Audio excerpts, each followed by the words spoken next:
Hi guys, आज के इस वीडियो में बात करेंगे अडानी पावर और जेपी पावर के बारे में। जैसा कि आपको पता है गाइस, बाजार का तीन तीन दिन का हॉलीडे था एंड कल बाजार ओपन होने जा रहा है। सो कल क्या सीन रहेगा बाजार का एंड जेपी पावर और सुजलोन एनर्जी को लेकर, सॉरी अडानी पावर को लेकर क्या अपडेट है वो थोड़ा हम इस वीडियो में जानेंगे।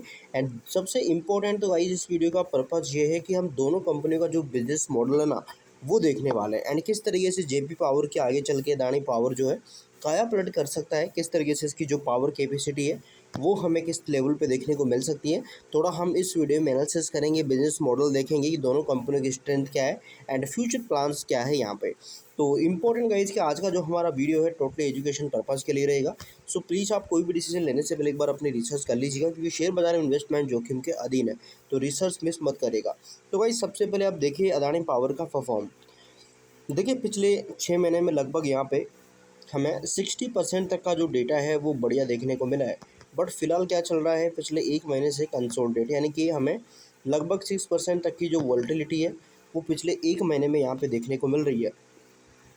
दूसरी तरफ अपडेट्स की बात करी जाए, हाल ही में गाइस हमें क्या देखने को मिला कि अदानी ग्रुप की तरफ से हमें जो ग्रीन एनर्जी है उसको लेकर $100 बिलियन का जो यहाँ पे रोड मैप है वो देखने को मिला एजीएम के अंदर यहाँ पे। एंड अदानी ग्रुप ने कई सारी अनाउंसमेंट करी थी, वो सब हमने देखा एंड हमने देखा कंपनी का फाइनेंस। दूसरी तरफ देखिए जो पी रेशो है वो अभी के टाइम कंपनी का है लगभग यहाँ पे 34 के आसपास, जो कि एक टाइम में 19 के आसपास ट्रेड करता था, बट अभी के टाइम 34-35 के आसपास है। बुक वैल्यू है 33 के आसपास की। बाजार पूंजीकरण लगभग 4,42,000 करोड़ के आसपास का। तो बड़ा बाजार पूंजीकरण कंपनी का गाइज यहाँ पे सबसे मेन क्या है वो है यहाँ पे कंपनी की बैलेंस शीट। तो बैलेंस शीट पे अगर नज़र डाल लें यहाँ पे, तो जो कर्जा है यानी कि सबसे पहले रिजर्व की मैं बात करूँ तो रिजर्व है लगभग यहाँ पे 61,000 के आसपास, जो कि कंटिन्यू यहाँ पे बढ़ता हुआ दिख रहा है। अब बात करता हूँ बोरोइंग्स यानी कि कर्जे के बारे में। तो कर्जा है 54,000 करोड़ 55,000 करोड़ के आसपास का।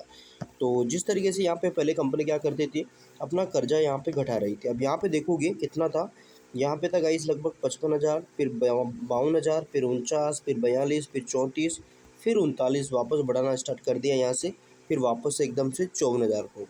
तो इस तरीके से जो कंपनी के फ्यूचर प्लान्स है उसमें जो कर्जा है, जो यहाँ पे बोरोविंग्स है, उसकी इन्वॉल्वेशन हमें ज़्यादा देखने को मिल रही है, क्योंकि कंपनी कर्ज किस लिए लेती है, नए प्लांट्स लगाने के लिए, अपनी कैपेसिटी को इंक्रीज करने के लिए। तो यहाँ पे ये हमें नज़र आ रहा है।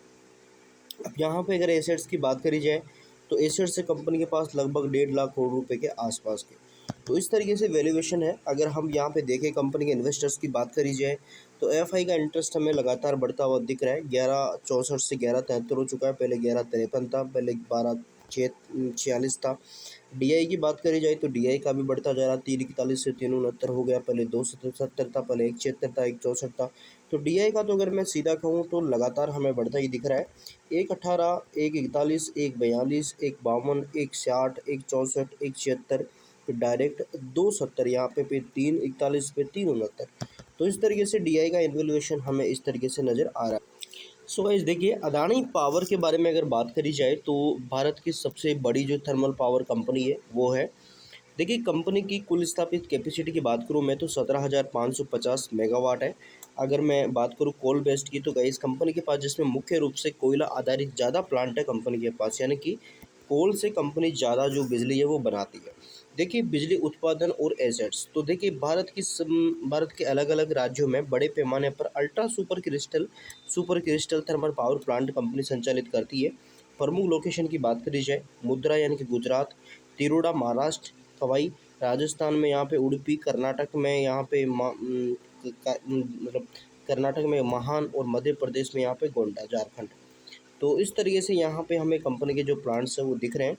अब यहाँ पे गोंडा जो पावर प्लांट है 1600 मेगावाट का, वो एक विशेष ultra super critical power plant है, जिससे उत्पादन होने वाली बिजली का समर्पित ट्रांसमिशन लाइन के जरिए बांग्लादेश को निर्यात यहाँ पे किया जा रहा है।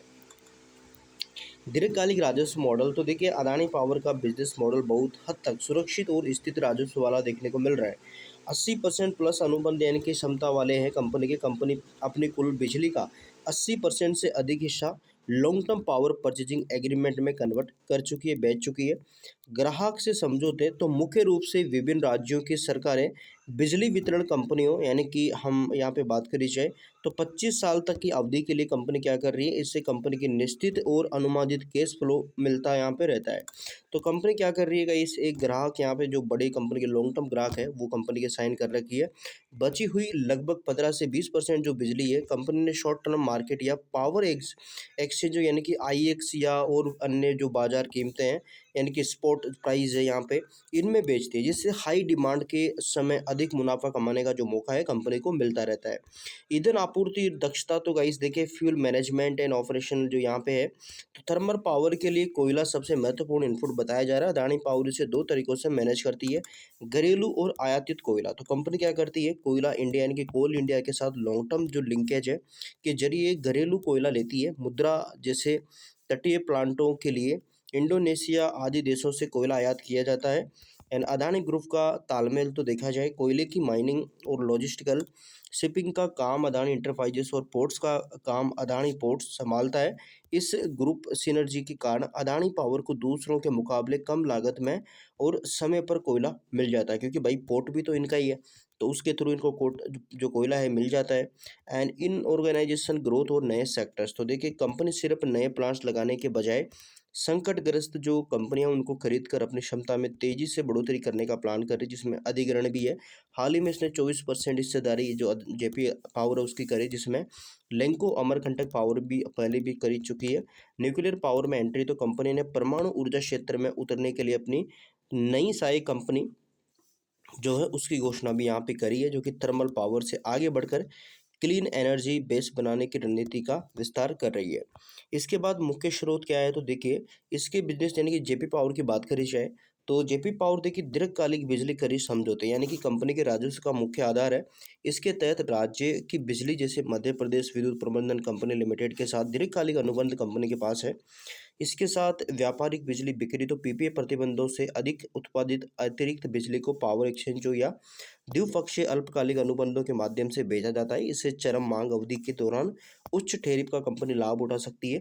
सहायक परिचालन, तो कंपनी 2 मीट्रिक टन प्रति वर्ष की सीमेंट पीसने वाली इकाई रेत खनन के माध्यम से अपनी आय वृद्धि करती है, जिससे उप उत्पादों को क्षेत्रों में हमें संसाधनों का उपयोग करती हुई नजर आती है। परिचालन संपत्तियां, तो यहाँ पे 400 मेगावाट की कंपनी के पास विष्णु प्रयाग संयंत्र जैसी है, यहाँ पे जो प्लांट है वो है। तापी ऊर्जा में गाइस मध्य प्रदेश में सुपर क्रिस्टल ताप 1300 मेगावाट संचालित प्लांट है, यानी कि कंपनी के पास एक अच्छी कैपेसिटी है। हालिया रणनीति देखा जाए तो अवशोषणा योजनाओं के उत्पन्न भारी ऋण के बोझ तले जेपी पावर ने परिचालन स्थिर करने की दक्षता दिखाई है, तो इसके चलते जे अदानी पावर के हाथ लगती हुई दिखी है। तो गाइस ये है, बाकी गाइस अगर कोई आगे अपडेट आती है हम अपडेट करेंगे। सो इंपॉर्टेंट अपनी रिसर्च जरूर करेगा। So thank you for watching guys.